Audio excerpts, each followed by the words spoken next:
Today we're going to make our own chocolate pudding using just a few ingredients from our kitchen.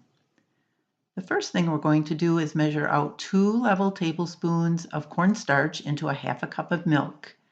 And we're going to stir to dissolve that and set it aside.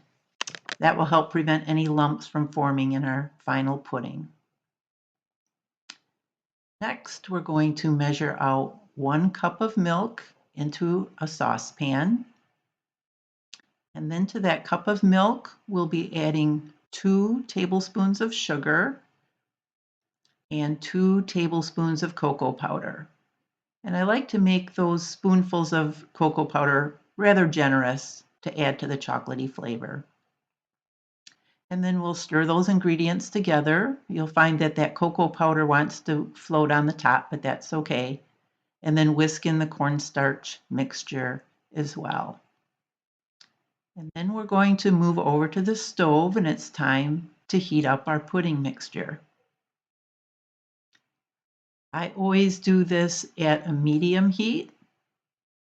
I set my burner to 5.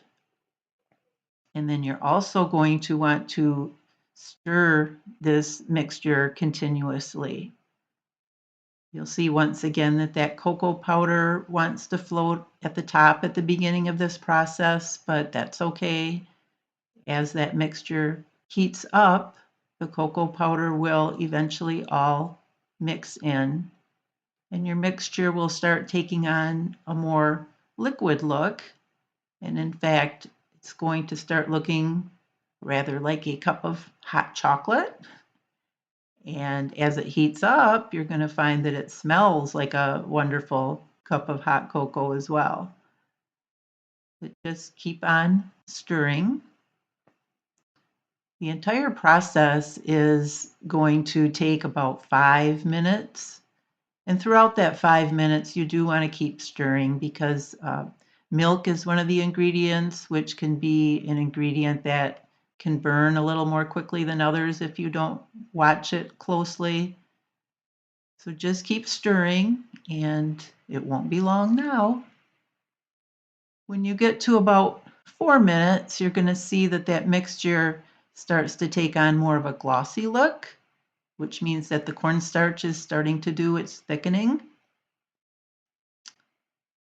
And then it will start bubbling around the edges, and then it's going to thicken up quite quickly. You'll see that it coats the back of your spoon, and then it's getting nice and thick.